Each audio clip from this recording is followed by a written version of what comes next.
Okay.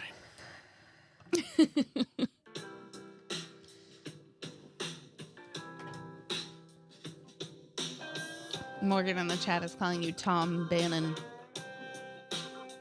Yeah. You love that fuzzy brown thing, huh?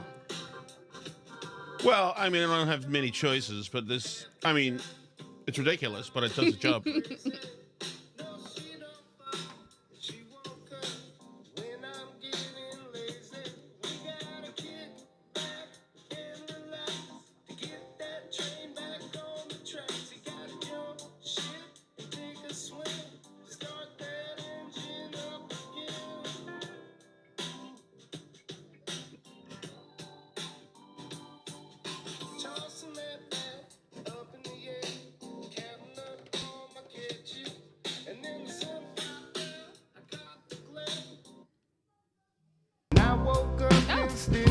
Look at that. All right.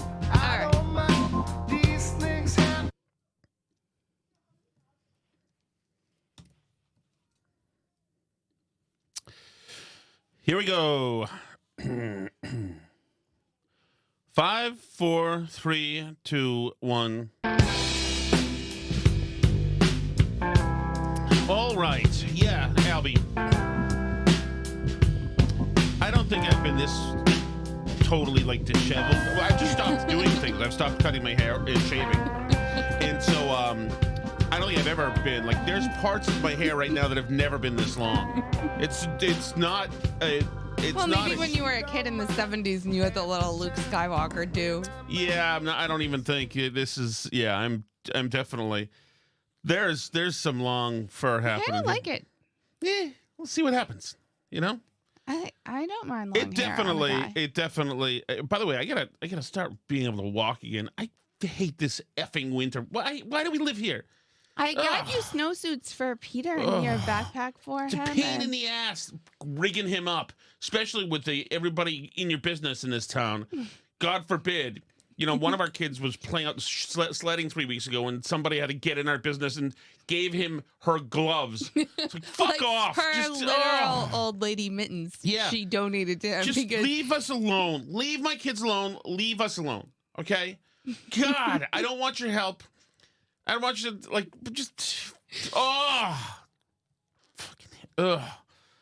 Jesus. The worst kind of people in the world are the ones who think they're helping. Like the ones who saw our 3-year-old a few years ago walking in front of his house, on the sidewalk in front of his house, escorted him up through our backyard to our back of our kitchen door, complained to us about that we shouldn't be doing that, etc., saying it's really serious. Apparently, yeah, that's right. And it was apparently felt that we weren't taking them seriously enough, so then as they were leaving, they called the cops on us. That's exactly what I mean. I would rather, in the future, Alice, I'm going to get our 9mm and shoot them in the head. Oh. I think in Massachusetts that's not okay legally. I just hate. I hate that. Even the other day, I didn't mention this because it makes me angry to think about. The other day, my daughter asked me to pick her up because she wears just a sweater out when it's -7 degrees. So, and then even though she lives half a mile from the school, so I drive down to the road next to the school, and she's walking towards me. So I pull like diagonal in front of her so she can get in the car, and there's some guy out in his backyard looking, getting ready to call the police in case you're like a predator. He's in his Carhartt's doing something. They're just watching, and I start watching him, and she's getting in the car and talking to me, and he's still watching me, and I'm watching him, and I thought, had I had a 9mm right there, I would have shot him dead too. You should check. I do think a sex offender lives on that street. Well, I don't think that. I think that he thought he had the opportunity to catch the slowest moving, oddest, strategized kidnapper in the world. It's like, do people think kidnappers cruise the streets of for 14-year-olds and my entire There's ploy? There's just not even a lot of 14-year-olds in this town. It's like, oh God. Okay, let's not get mired down. We're gonna move on to happier things. Yeah, moved on to happier things. This is, they're not doing well. They're not doing well. The left is not doing well. This is a lady. This is a lady. We're just going to hear a bunch of this audio. This is a lady, Congressman, Democrat, who's worried because she had a manufacturing person in to talk, and only 13% of the people are women who are joining this manufacturing firm. So this is her. She has a hypothesis. I know there's at least 13% or something. It was a low number. And you had mentioned trying to engage more women in manufacturing. I'm just wondering if just the name manufacturing sounds like a guy. Okay, so that's there's one right there. This is Brianna Keeler talking to Congressman Robert Garcia. And this is the new thing, by the way. The Democrats have decided to go full barstool now and start swearing. You know, we're going to be the new badasses because they're too upset about Trump. But you're right, and because Trump, they're trying to be the new Trump. They're all going to be tough with Trump and wild. They don't know why this guy's such a populist hero, so they're going to emulate him and be the new populist hero. You know, we'll play soon that Schumer is throwing shade out there, calling it Trumpflation. Trumpflation is, you know, they're using what Trump used to win last time, but they're not Trump. This is, for a lot of people to remember that this is not, for those of you who are my age, remember the Dukes of Hazzard TV show came out? And one year they wouldn't pay the stars, so they switched them out to two other guys, and nobody bought it. Nobody bought it, and then they switched them back. It's like nobody's buying this. Well, right. I mean, and it's funny because this is a lesson that a lot of people learned a long time ago. Well, at least the Republican Party learned this a long time ago. We learned this back in 2015, 2016, when we had the Republican primary, and a bunch of people tried to out Trump, including our current Secretary of State, Marco Rubio. Remember when little Marco tried to do this stuff about Trump's hands and size and all this stuff, and they thought that maybe if they could outdo him, that they could gain that vote, but it doesn't work. Only Trump is Trump. That's right. Only Trump is Trump, and it doesn't. You just crash and burn. That was immediately before Marco Rubio crashed out of the entire primary. Yeah, and I think that one of to stealing from comedian Owen Benjamin is that these Democrats and most politicians, DC politicians, are indoor cats, and Trump is not. He's not. You don't say you like Navy pilots who didn't get captured. That's unbelievable that you would say that. Right. But he says it. He's not sorry. He believes it to this day. That's when I realized, I think, during the 2016 primaries that, I mean, I think that was probably 2015 technically, but that we were dealing with something different because that was all my political knowledge up to that point told me that when he said that about people that didn't get captured, that he should then be dropping out within a week, right? That was over then. Right. Republican primary voters don't like people who say things like that. Exactly. Right? And then I was completely wrong. And I said, oh, okay, so rules don't actually apply to Trump. No, because he doesn't care. And if you don't care... It doesn't mean that Mitt Romney could go out there and say he doesn't like people who didn't get captured. He can't say that. He can't. He cares. If it bleeds, we can kill it. Mitt Romney bleeds. Trump does not. No. And he doesn't. It doesn't. To grab him by the thing, like with Trump, also he didn't. He didn't care. It was almost like Trump learned from all of the media appearances he ever did. He learned from being on Fox News what works for those people. He learned from being on Howard Stern that you can be a ungodly offensive person if you want to. And as long as you don't apologize and people are laughing and entertained by it, then it's a win. So this is Brianna Keeler talking to Robert Garcia, the Democrat. I want to hear why, but do you think that calling Elon Musk a dick is effective messaging for confronting what is a potentially irreversible transformation of the U.S. government? Well, he is a dick. And I think that he's also harming the American public in an enormous way. And what I think is really important, and what the American public want, is for us to bring actual weapons to this bar fight. This is an actual fight for democracy, for the future. By the way, actual weapons to the bar fight is a bit of a news poll right there. Actual weapons to a bar fight. Just months ago, we were told about dangerous rhetoric. Right. But no, this guy's being a badass. He's a dick. Yeah, I said it again. See that? I'm just like Trump too. I'm breaking all the rules. It doesn't work for everybody. It doesn't work for you. For this country, and it's important to push back on the chairperson of this committee. I mean, Marjorie Taylor Greene talks about having decorum, about bipartisanship. This is the person that lies more than anybody else in the entire Congress. And so if she is going to make a mockery of hearings, I want to make sure that us as Democrats are bringing that same level of energy. And of course, after those comments, don't make sure you're bringing that level of energy. Once again, Marjorie Taylor Greene can be Marjorie Taylor Greene because she lives in a district that's unbelievably into everything she says. Not everybody can do Jewish space lasers. I'm telling you.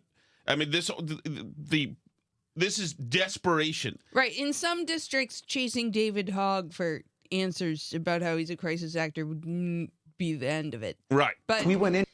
But the thing is that, and, Trish is saying in the chat, like, this bodes ill for, a succession plan to Trump because only Trump is like this.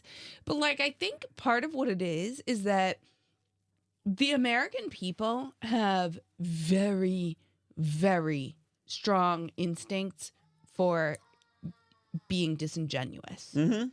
And you can only be what you are. You know what I mean? Like, you cannot. And Trump is absolutely Trump. Yes. There's nobody else who can be like Trump because he just is what he is. Like, he doesn't do that on purpose. Like, it's not a bit. No. He is that. And so you can't get ahead by doing that. Like, you have to carve out and be your own thing. Marjorie Taylor Greene is her own thing. Yep. Like her or not. AOC is her own thing. Yes. Like her or not. Like, you have to, and in politics, like, the people just have a nose for this stuff for people who are faking it. Well, yeah, and I think also timing is a part of the problem because you're going around calling people dicks now when they're finding waste, fraud, and abuse, and they're finding all these unbelievable headliney, catchy, sticky stories. Right. The limestone cave thing and all of the people who are 150 years old. Right. All of this stuff is like unbelievable. I mean, these are all.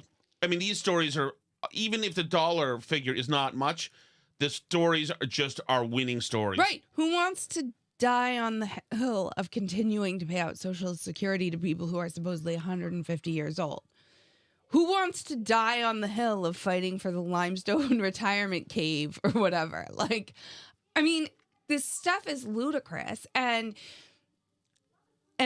for some reason, the Democrats have decided that they want to die on every hill Trump sets up in front of them. And, like, they haven't learned anything yet. That's what I'm saying. No. It's like a bunch of Republicans learned this in 2015, 2016.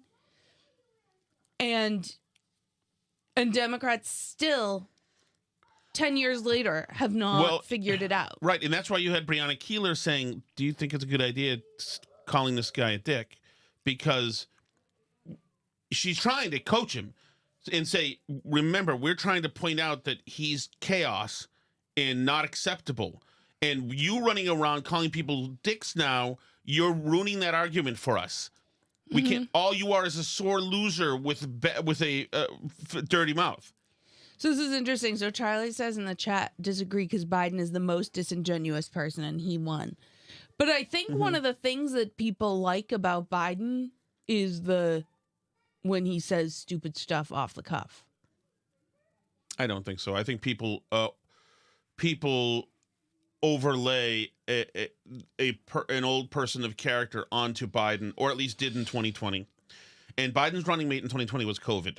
So, and I think they said, oh, I know people who have died, the economy, they shut down businesses. This is all chaos. Maybe if we had somebody who was from DC who knew how to do things, who didn't make fights with everybody, at least everybody knows Scranton Joe. But he is a total crook and a dirtbag. He's a crook and a dirtbag, but he does do the, like, plain talking, like, listen, Jack thing. I mean, I know. It's awful. Know. It's awful. Joey? I know it's awful, but, like, I think that He's a renowned BS artist, liar, blowhard. I mean, But there's a difference between being a liar and being a put-on fake act. Joey, those two men are in love. I don't know, man. I can't give him much. Trump held court today in the Oval Office. I think Biden convinced himself this stuff is true. Of course, because he's psychotic and he's got a sycophantic wife. How soon do you want the Department of Education to be closed? Oh, I'd like it to be closed immediately. Look, the Department of Education's a big con job. We're ranked, so they rank the top 40 countries in the world. I'll tell you something about this guy's body language. Mm-hmm. His arms are at his side.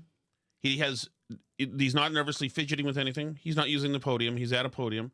His arms are just hanging by his side. He is absolutely comfortable. Absolutely comfortable. He's mildly amused by the question because he anticipates what he's going to say, and that this press, he's getting the energy from them that they're saying, "Oh, you're not going to destroy that too, are you? And that you're not really putting condos up in Gaza, are you really? Oh my goodness." We're ranked number 40th, but we're ranked number 1 in one department, cost per pupil. So we spend more per pupil than any other country in the world. But we're ranked number 40. We've been between 38 and 40. The last time I looked, it was 38. And then I looked 2 days ago, it came out the new list. It came out at number 40. So we're ranked 40. Norway, Denmark, Sweden, I hate to say it, China, as big as it is, it's ranked in the top 5. And that's a primary competitor. We're ranked number 40. So if we're ranked number 40, that means something's really wrong, right? And I say send it back to Iowa, to Idaho, to Colorado. Send it back to places that, and there are a lot of Indiana. You have a great new governor. You have a great senator that Jim Banks just got elected. You got great people. I'll tell you what, Indiana is going to be fantastic. We probably have 35, maybe 37 states that will do as well as Denmark, Norway, Finland, Sweden. They'll be just as good. Then you have the ones that we all know about. It'll be the same story. But you know what? Even they will be good. Because you look at New York, you give it to Westchester County, you give it to Long Island, you give it to Nassau County, you give it to Suffolk County. Same thing you go out to, and you give it to upstate New York. So you'd have 4 or 5 sections. You give it to Manhattan. Manhattan's a little bit tougher. For some reason. I don't know why it would be tougher, but it is. You give to California and you go to various areas outside of Los Angeles, and you might have 6 or 7 different subgroups. But generally, like if you go to Iowa, you give it to Iowa. You don't have subgroups, you have Iowa. And other places that do a good job. If they do a good job, they're going to do a great job in education. Those places will be every bit as good as the various countries that do so well. All the time, it's the same countries that are doing well. And so no problem whatsoever with any part of that. Of course. And, I had friends who, like, some people texted me when Trump was elected and were like, what if he gets rid of the Department of Education? And I was like, how could that possibly hurt your local school if they get rid of the Department of Education? There's, I think, just the payroll of the Department of Education, last time I looked it up, is something like, was it $2 trillion a year? It was a lot of freaking money. It was a lot of money. And the thing is, if that money goes back to the states, if you're not paying a bunch of bureaucrats in Washington, D.C. to do God knows what, then that's extra money that you have to the states. But as Trump points out here, this is not a funding problem. Right? We pay a lot per pupil. And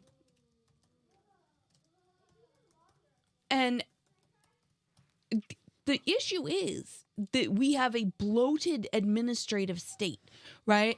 And the bloated administrative state is what's causing our schools to suck. Well, right? and corrupt teachers unions, obviously. Well, right.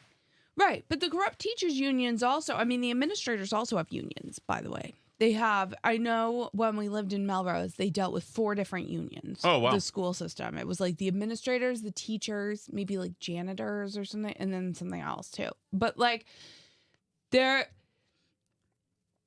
these administrative salaries are bloat that have nothing to do with teaching kids. they get in the way of good teachers instead of allowing them to teach. Like we talked about the teacher from the Stand and Deliver movie guy who got a bunch of kids to pass AP Calculus. They like punished him because he dared to like get kids to do well. The administrative like school system network only does things to hold kids back. It does nothing to push any kids forward. These people are a net drain on the system. Like Elon has it right when he goes out here and talks to these people in the Oval Office and talks about how like literally if these people did anything else in society, they would be better. Like, they're a net drain on society right now. Yes.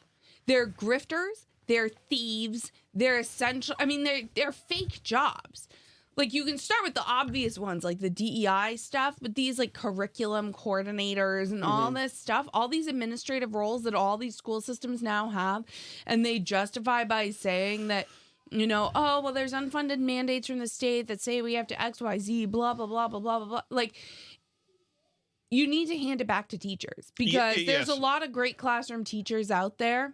Some of them are listeners of this show. Like, I mean, some of them are neighbors. Like, I've known a lot of awesome teachers.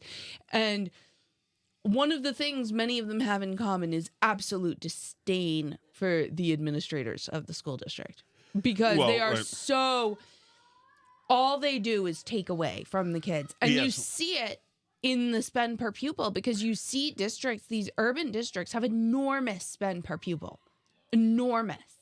And they get no results whatsoever. They don't like teach kids to read. And like Massachusetts isn't even the worst. There's whole school districts in Illinois where they don't have like one kid reading at grade level in the whole school district. Yes. And by the way, these same places where over 90% of the kids are illiterate when they leave high school. They cannot read when they leave high school. They're illiterate, cannot read. They've gone through 10 years of education in the public school system and cannot read a book. These same people have been taught all sorts of curriculum based on social emotional learning, all sorts of stuff based on a holistic approach. Meanwhile, they can't read. Holistic approach. F you. Right. And Splash in the chat makes a great point. If you put every kid in school at 6 months and taught kids how to walk, you'd have half the country arguing that you can't get rid of the Department of Education because how would kids learn to walk? Yeah. They take credit for anything that happens, even though like most kids just organically learn to read like at some point anyway. Like all this stuff is not like the good stuff that happens is not due to them. And all the bad stuff that happens, like, is due to them. They only are toxic. They only ruin things. And there's such a net drain on the system. And it's so fascinating. Like, we've been talking about this all day because I, like, tweeted about it early this morning because somebody was tweeting about Elon Musk and how, like, they're accusing him of trying to steal your social security number or something. As though Elon Musk needs to steal your social security number, right? Like there's this clip of Joe Rogan going around saying like, why would he need that? He's got $400 billion. He does not need to steal your money. You know, Chris Murphy's out here saying that like the billionaires are trying to steal your money. But if all you've ever done in your whole life is quote unquote public service where you become a multimillionaire by being a quote public servant and you grift like this, or you're this kind of like school administrator whose job literally makes society worse on net day after day, or a Randy Weingarten who exists on subsidies from other people to do nothing and advocate for nothing, like the worst person in the world. If you're this type of person who makes money just by stealing from other people, basically, then of course you think that the reason why Elon Musk is rich is because he steals things from people. Of course. He must be a really bad person. You're a millionaire from stealing from other people. He must be a really bad person because he's a billionaire. And how do people get money besides stealing and grifting from other people? There's no way. They don't know how. They do not know how to create value for society. Well, let's hold that thought for a second because I want to get that and add that to the reparations things going on. But I want to hit really quickly that Pam Bondi has made her presence felt. We're here today because we have filed charges against the state of New York. We have filed charges against Kathy Hochul. We have filed charges against Letitia James and Mark Schroeder, who is with DMV. This is a new DOJ, and we are taking steps to protect Americans, American citizens, and angel moms, like the mom standing right behind me, who you're going to hear from in a moment. New York has chosen to prioritize illegal aliens over American citizens. It stops today. I like everything she said. I think she's actually doing a civil lawsuit. I don't know that she's actually arresting Kathy Hochul. I'd be fine if she did. and Michelle They wanted Wu, an activist DOJ. yeah, That's what Michelle they wanted. Wu or any of these people. But I like what she's saying. She's pointing in the right direction. Absolutely, let's go. Let's go. By the way, this is another issue where Trump has a majority of Americans behind him. Of course. The media is going to fret, and they're going to have all sorts of things and do all sorts of protests and try to gum up the works and cry and call people dicks. But by the way, how do you like the hysteria and the breakdowns over them not letting AP into stuff now? it's absolutely perfect. We can play that, I guess. The AP, by the way, which has been an activist organization now for years.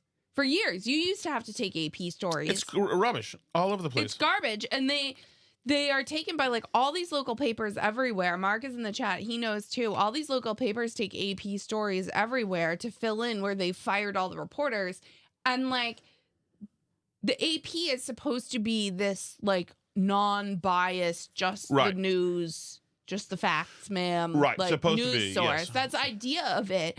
So the fact that they're then huge left-wing activists in everything that they write is incredibly damaging to our country and our news. Yeah, because it goes in everywhere. It was, oh man. Yep, Mark says the AP sucks. The amount of crap I had to clean up from the AP, fighting my own progressive editors to do it. Oh, they absolutely suck. It's the worst. I don't think for you. Which White House official made the decision to bar the AP reporter? It's Caitlin Collins, by the way, who's asking this question. Caitlin Collins, who has a show on CNN. Right. It is good that Caitlin Collins and others like her, Margaret Brennan should be, that they take most of these women anchors and put them back into reporter roles. No, I'm serious, because they expose themselves as hosts for being a small-brained. They do. It's not just the women. Believe me, we're talking about Don Lemon here. But yes, I mean, I will say there are a lot of great women reporters, and I think that the way like women think and operate lends itself more to that than like making the editorial decisions of a host, because women in general are like very left-brained, like dutiful, ask the questions, get the quotes, file by the deadline. Like, do you know what I'm saying? Right, and they're not risk takers, which is why that's not really Caitlin Collins saying. But vaccines are safe. But they're safe. Kids get vaccines. Those are safe. Like, I know you want to be a people pleaser. I know that, but no. I know the doctor and the teacher and all the people that give you the grade at the end of the day said that the vaccines are safe. But that's why girls do better at school too. Because on average, women are more like that. Like, women do better with things that way. And the diplomatic reception room last night. Well, first of all, let me just set the record straight. It is a privilege to cover this White House. It's a privilege to be the White House press secretary. And nobody has the right to go into the Oval Office and ask the President of the United States. By the way, I sent this to us today, and I added a note to it to you.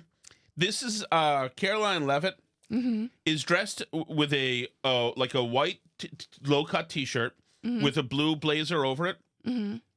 Her skin is tanned. She's blonde. She's kind of a lovely, feminine-looking person. She's curvy. She's got cleavage.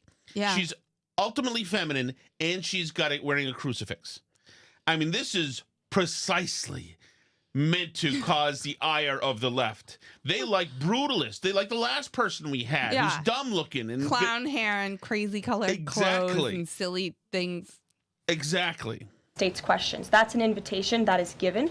And there are hundreds of outlets on this campus. Many of you in this room who don't have the privilege of being part of that pool every single day and getting to ask the president questions. We reserve the right to decide who gets to go into the Oval Office. And you all have credentials to be here, including the Associated Press, who is in this briefing room today. But isn't it retaliatory in nature is the argument? Because the reason that the AP was barred, which they said was because they're not using the phrase Gulf of America, they're using Gulf of Mexico in line with their standards.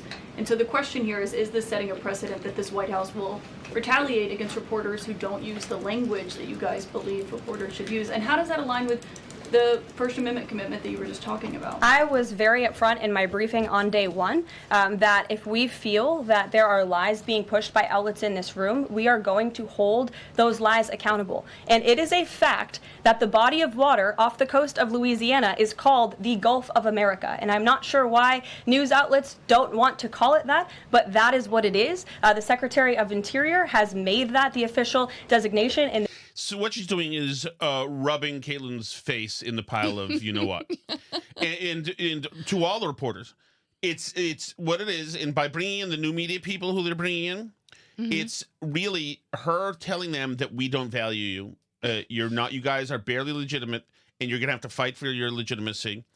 And they can talk about First Amendment all they want to, and the important work. The self-important days, I love to see this, the self-important days of D.C. reporters, White House correspondents. F you people. The overrated bunch of midwits. I'm so done with it. I'm thrilled. Meanwhile, all the corporations are bending the knee, which is awesome. Google Maps says Gulf of America. Yep. Google has taken down Black History Month and Pride Month and all the things from the standard, like Google holiday calendar that shows up on your phone. Like, they're all backing up. It's crazy because it just shows you like how easy bullying corporations into stuff is.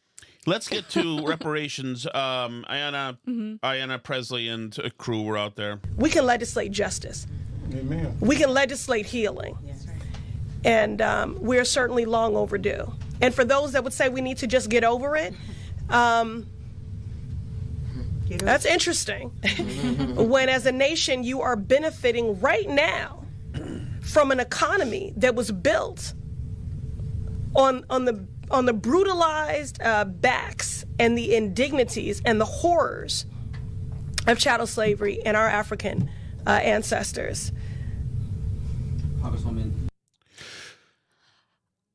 I have so many problems with this. It's like hard to even. Well, hold on. This is Rep. Summer Lee, who also spoke. Our government, no matter who is in power, has an obligation to right these wrongs, to provide reparations for descendants of enslaved Africans, to eliminate the racial wealth gap, to uplift the Black community. White supremacy is rampant in this country. Just look at the current administration and our own legislative body. They have contributed to the social and economic harms, to racial terror Black folks have experienced in this country. Now, more than ever, we must acknowledge and repair those harms. Thoughts, Alice? Okay, so a couple questions. One is, were either of these people ever enslaved? No. Okay. Because I think when we, for example, paid reparations to people who were in Japanese internment camps in this country, Democrat president, congratulations, you guys idolize him, I don't. That was like to people who literally were in the Japanese internment camps, yes? Yes. So, like, we took their stuff, like their houses, and made them go to the internment camps. By the way, so a Republican paid them. Right. So then in the... A white supremacist. Right. So the reparations was us paying them back for stuff we literally took from those people. Like, exactly. But I guess my broader question, and I was asking you this in the car today, like, is there any logical argument that the wealth of the United States today and of the American people, including tons of Black people, by the way, who benefit from our amazing economy and our amazing country and everything, is there any reason to believe that this wealth now in 2025 is the result of us having slavery up until 1860, whatever, 5? Well, I think every industry, every means of production Spain had in the history of the country, right, contributed somewhat. That was one of them. I mean, largely the South was destroyed after the war, so it kind of is offset by that. So, I mean, like, Spain and Portugal had a lot of slaves and did a lot of colonizing in the New World. Are they, like, especially rich countries right now? No, and by far most of the slaves that came across the oceans ended up in Central and South America. Right. Something like 6% came to British colonies. So I don't think that it's factually true. You can say we screwed over Black people in this country historically, and I think that we did, and sure. I think that Andrew Johnson did not execute the, Abraham Lincoln's plans for, 40 acres and a mule and all that stuff to slaves in this country.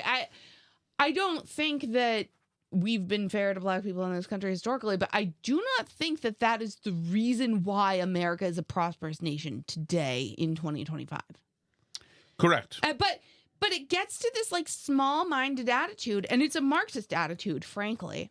This Marxist, like oppressor-oppressed narrative, and why people call it, cultural Marxism, all this oppressor-oppressed stuff, right?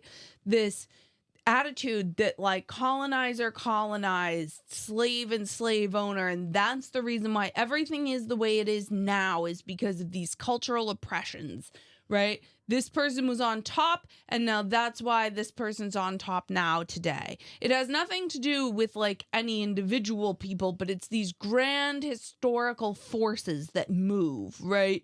And just do stuff to people. People are just members of the class that they're in, of the bourgeoisie, of the proletariat, or the whatever, or the slaves or the slave owners. They're not individual people making individual decisions, right? Like, that's the Marxist point of view. And this Marxist point of view doesn't allow for things to happen without, like, that sort of root cause, right? It doesn't allow for people to make their own destiny in the world, which I think is like antithetical to the American point of view. And I think it's interesting because it gets down to like why they hate Elon Musk too. Well, yeah, but let me get to... But because they don't, and this is what I said earlier when I was talking about like how all these people, Randy Weingarten and all these government bureaucrats and stuff, like they're a net negative on society. They're a drain on society. All they do is just Ayanna Presley. Ayanna Presley and Ed Markey and all the rest of them, Sheldon Whitehouse, Nancy Pelosi, all these people get money from a grift, from thievery, essentially. They don't understand how wealth is created. They don't understand why Elon Musk is rich. They can't imagine. They can't imagine that you get rich by creating things that other people value. And it is proven that those people, like Weingarten, like LBJ, like all of these new Great Society people, etc., absolutely cause irreparable harm to the black community. This is Thomas Sowell talking a little bit about this. Now, you mentioned cultural and social retrogressions. Again, I'm quoting you. Arguably the most consequential of these was the decline in two-parent families. Yes. Close quote. Explain that one. Among African Americans. Yes. We're still talking about African Americans. Well, when they talk about things like this, they talk about the legacy of slavery. Right. And I argue, well, empirically, it's not that, it's the legacy of the welfare state. Because as of 1960, which is almost 100 years after slavery ended, the majority of black kids were being raised in two-parent households. But within one generation after the welfare state, that had dropped down to a minority. So that the majority of black kids today are raised in one-parent households. When you think about it, I mean, centuries of slavery and generations of Jim Crow did not destroy the black family, but one generation of the welfare state did.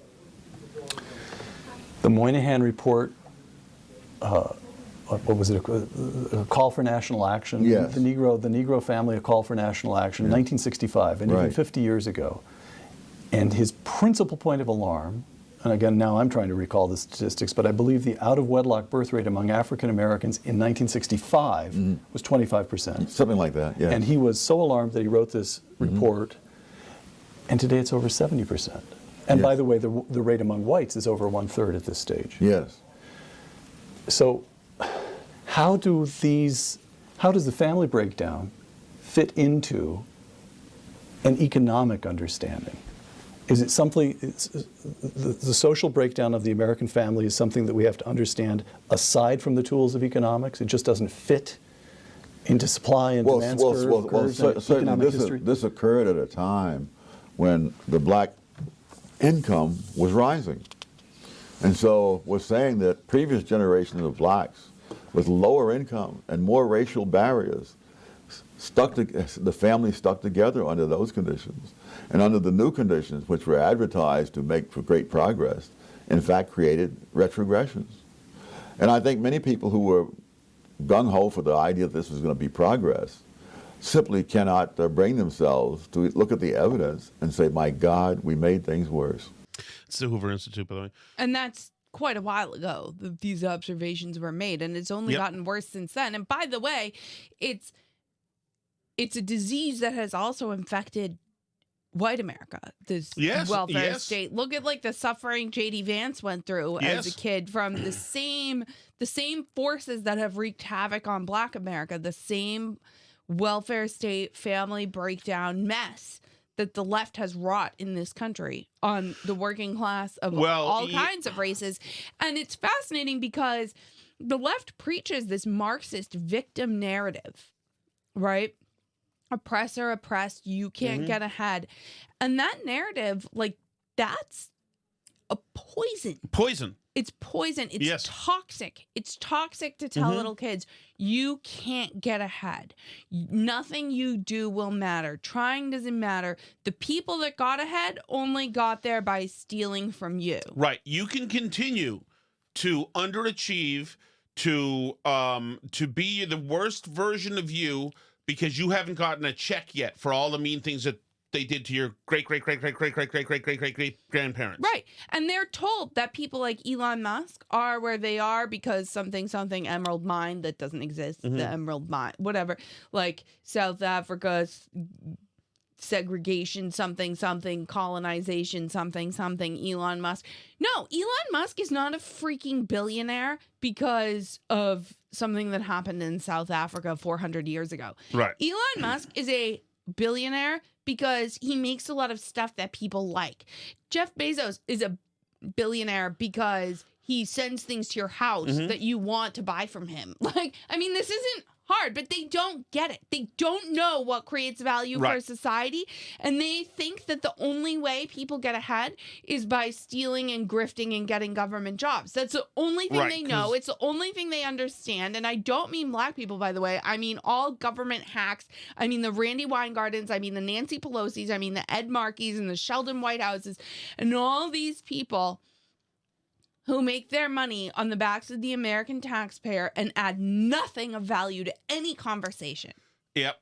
Hey, can we, before we go to the chat, I want to play, this is just, I forgot, I can't believe this is like within the last 24 hours.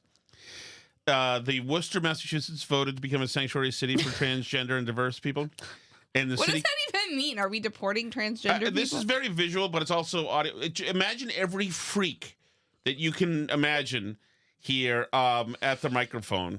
I need the city to protect me because the federal government White Mickey Mouse gloves, big pearls, blue hair. I don't know what this person is. won't. And if you think you're afraid of Trump, you should see how afraid of Trump I am. Can you wrap up, please? Yes, I can. If you say that you're afraid of Trump and that's why you don't want the city to be a space. Why would you, by the way, when you're playing make-believe and make pretend, these are mostly white, affluent, somewhat affluent people doing this. Why is it always that someone's trying to kill you? I'm dressed as a freak and people are trying to kill me. Nobody cares about you enough to want to kill you, other than maybe people in your friend group who are also mentally unbalanced. By the way, we've been told now for years that this furry stuff is not happening. All of our kids from elementary school up through middle school, no kids in their grade that are furries and non-binary and crazy shit. For trans people, you better prepare for trans people to make this a very unsafe space. I'm shaking right now. I don't want to be here. Please. I'm sorry, am I taking too long pleading for my life? Kind of sounds like McLovin. You remember? Pleading for my life. Here comes this mother with purple hair. Do you assume that she has any offspring who are LGBTQIA+? Oh, at least two. I'm sorry, am I taking too long pleading for my life? You remembered how many children I have and that two of them are trans. Ding, ding, ding. I speak as both the B and the T in the LGBT. This is a put the lotion in the basket. By the way, duplicate. Is there such a thing as is having a trans kid like having one potato chip? Can you just not have just one? I'm multiply disabled. I have Ehlers-Danlos syndrome, which is a connective tissue disorder that causes me immense Did she make it safely into Grenada, Alice? physical pain. I'm on the autism spectrum, and I have narcolepsy, and I couldn't drive myself here, so I had to hide Jesus. from Can your narcolepsy kick in right now by any chance? Oh my God. my driver that I was in drag, which is not an easy thing to do in drag. I do not want to be here. This is some lady who's got a military Elvis haircut, with a beard and all the things. It's my day off. I do not want to be in your DMs. I do not want to be in your email inboxes. I do not want my creativity You figure with okay, you're gonna be an ugly, weird freak and like miserable and sort of like could you just be like maybe like not an a-hole? Do you have everything bad? Well, but that's the thing is that if you spend all your energy being an ugly, weird freak, then probably a lot of things in your life are going wrong. Like I mean, do you see a lot of successful titans of business who are ugly, weird freaks? No. So probably your life is like not where you'd like it to be. So you're probably an a-hole because you're unhappy would be my guess. writing diss tracks like Kendrick. I don't want to spend an hour applying glitter on my face so that you will hear and see me. It's such the like drama club kids just waiting for like yes. I believe the horseshit that you are, the way you're dressed. Like I'm buying into it, and I love your performance. It's like it's right out of a movie. Oh, I want you to listen to me. Let us remember that the Nazis burned the books that the Nazis burned books on gender sciences first. Now I will tell you, this guy. I would say, do not let your kids around this guy. Administration has villainized and marginalized migrant workers, trans, LGBT people, and even special needs, denying life-saving and affirming care. Can you look at me and tell me how many of my friends need to die before you do anything? Please wrap up. Look at me. Okay, we're all done here. Fucking pathetic. No, we're all done. Come on. By the way, I like the Boston accented city officials that are probably all good Democrats and whatever. Yeah. I don't even know any Worcester city officials, what any of them are, but it's like, they're just like, move the clock along, guys. Come on. Yeah, nothing. At the end of the day, our religion is... All right, your time is up. Our religion is, at the end of the day, being hacks. And we'll play along to a degree, but... Order. Absolutely. Okay, you get the gist, right? I get the gist. Should we enter the chat? Do we have any chat messages? I don't know. Oh, we do. Okay. I assume Steve from Gloucester took Steve from Merrimack's message in stride. There will be no retaliation, I assume. Tom, two things. Number one, I'm a yes on Jessica Tarloff. I think she's beautiful. Here. Absolutely. Number two, cutie. Did you notice how she chose her podcast as the forum to talk about this 20-year-old? And, I'm kind of calling this a bit, but let's say it's true. Mm-hmm. She chose her podcast to talk about this first and not on the 5 because she knows that, Judge Janine and Jesse and the rest of them would absolutely call her out for the BS. Of course. You're 100% right. 100% right. Hopefully they grabbed it for tonight's 5. But maybe they don't want to I don't think promote. they start trouble like that. Maybe they don't want to promote, but it is too good. I mean, my friend said that he's a bro. He's a Trump bro. His whole family's a Republican. Lots of really masculine people I know regret voting for Trump. Good job, guys. Wishful thinking yourselves right into 2028. Yeah. Good luck. Have fun. David Hogg away. How deep do you think Ed Markey and Elizabeth Warren and the entire congressional delegation electorate of Massachusetts are into all these NGOs and this other money?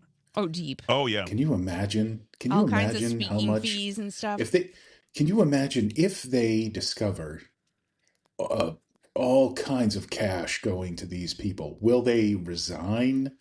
or will we have to wait it out till the next election? Oh, and That's a at good the next question. election, they're not going to get unelected. It's already we getting- live in psycho state. Yeah, it's already getting. Sorry. The money's already getting closer to them, which is why they're flaming Musk even more.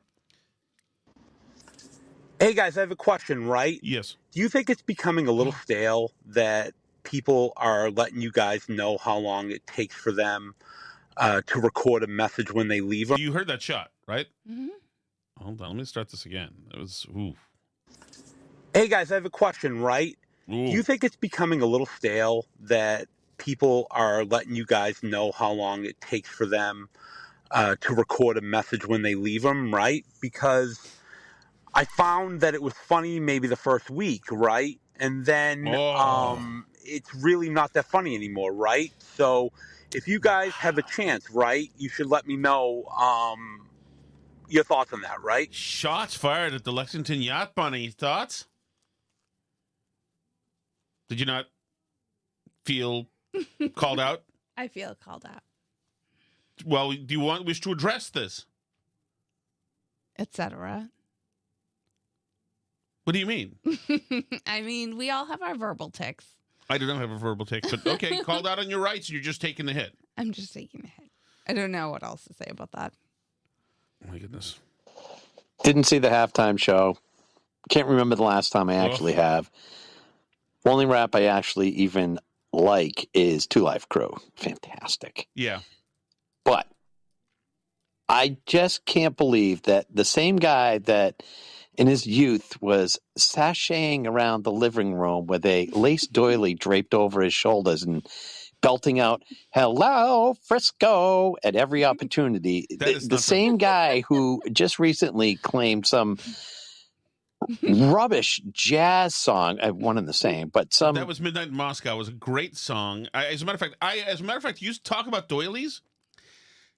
I had a job at the Holiday Inn in Government Center in 1991, right after high school. Mm-hmm. And the two guys I was working with were gay guys. Mm-hmm. And I was a busboy, and they were servers. Mm-hmm. And one of the guys said, oh, Tom, can you go grab me a doily for this table? And I said, what's a doily? And he said, you don't know what a doily is? And I said, no. He said, well, you're definitely not gay. That is true. That is true.